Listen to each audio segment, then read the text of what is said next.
Kozhikode modern ബസാറിന് സമീപം ദേശീയപാതയിൽ water authority കുഴിച്ച കുഴി റിപ്പോർട്ടർ TV വാർത്തയെ തുടർന്ന് ഇന്നലെ രാത്രി അടച്ചു. കുഴിയിൽ വീണ ബൈക്ക് യാത്രക്കാരന് ഇന്നലെ പരിക്കേറ്റിരുന്നു. റിപ്പോർട്ടർ ഇംപാക്ട് നമ്മൾ പുറത്തുകൊണ്ടുവരുന്ന വാർത്തകളിന്മേൽ ഇടപെടലുണ്ടാകുന്നു. അതും നമുക്ക് പങ്കുവച്ചു പോകാം.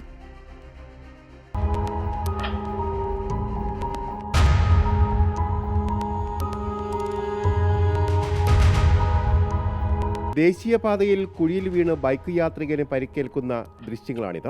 നേരെയുള്ള റോഡിൽ നല്ല വേഗതയിലെത്തുന്ന വാഹനങ്ങൾ ഈ കുഴിയിൽ വീണ് അപകടത്തിൽപ്പെടുന്നത് പതിവ്. ഇന്നലെ രാത്രിയാണ് അടച്ചത്. ഇന്നലെ രാവിലെ വന്നിട്ട് ഒരു ബൈറ്റ് റിപ്പോർട്ടർ ചാനൽ കൊടുത്തതിന് ശേഷം മാത്രമാണ് അതേ അധികാരികളെ കണ്ണു തുറക്കാൻ തുടങ്ങിയത്. ഇത് നേരത്തെ ചെയ്യുകയാണെങ്കിൽ ഇതുപോലത്തെ ഒരുപാട് അപകടങ്ങളൊക്കെ ഈ പ്രദേശത്ത് ഈ സ്ഥലത്ത് ഒരുപാട് ഒഴിവായി കിട്ടുമായിരുന്നു. ഈ ചെറിയൊരു ടൈം കൊണ്ട് ചെയ്യാൻ പറ്റാവുന്ന കാര്യങ്ങളാണ് കാലങ്ങളോളം നീട്ടിക്കൊണ്ടുപോയത്.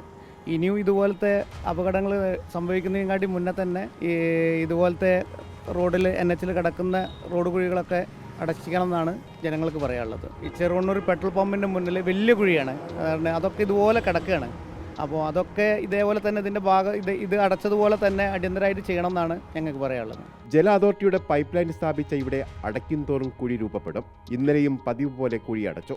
ദേശീയപാതയുടെ പല ഭാഗത്തും ഇത്തരത്തിലുള്ള വാരിക്കുഴികൾ വാട്ടർ അതോറിറ്റി തീർത്തിട്ടുണ്ട്. പരാതി വരുമ്പോൾ വന്നടയ്ക്കും. ഒളിഞ്ഞിരിക്കുന്ന ഇത്തരം കുഴികളിൽ അപകടത്തിൽപ്പെടുന്നവർ രക്ഷപ്പെടുന്നത് തലനാരിഴയ്ക്ക്. സ്കൂട്ടർ വന്നിടിച്ചിട്ടുണ്ട്, ഇതിൽ ചട്ടിയിട്ട് തെറിച്ചിട്ട് ഈ ഗേറ്റുമേൽ വന്നിട്ടുണ്ട്. പിന്നെ അതുപോലെ തന്നെ ഇവിടെ പല തവണ ഇങ്ങനെ വന്നിട്ടുണ്ട്. അങ്ങനെ സമയം ഞാൻ ഇവിടെ സെക്യൂരിറ്റി ആയിട്ട് നിൽക്കുന്നത് ആണ്. നമ്മൾ ശരിക്കും കാണുന്നതാണ്. ഒരു പ്രാവശ്യം റിപ്പയർ കഴിഞ്ഞാൽ രണ്ടാമത് ഇതേമാതിരി തന്നെ ഇങ്ങനെ ഇപ്പോൾ ഇങ്ങനെ നോക്കിയിട്ടുണ്ട്. ഇപ്പോൾ ഇങ്ങനെ ഇനിയും താന്നു വരും. ഇത്തരം കുഴിയടയ്ക്കലിലൂടെ ഉദ്യോഗസ്ഥരുടെ ജോലി തീർക്കൽ മാത്രമാണ് നടക്കുന്നത്. കരാറുകാരന് പണം കിട്ടുന്നതിനപ്പുറത്ത് ശാസ്ത്രീയമായ ശാശ്വത പരിഹാരം കാണുന്നില്ല പരാതിയും ഇപ്പോഴും ഉയരുന്നുണ്ട്. റിപ്പോർട്ടർ, കോഴിക്കോട്.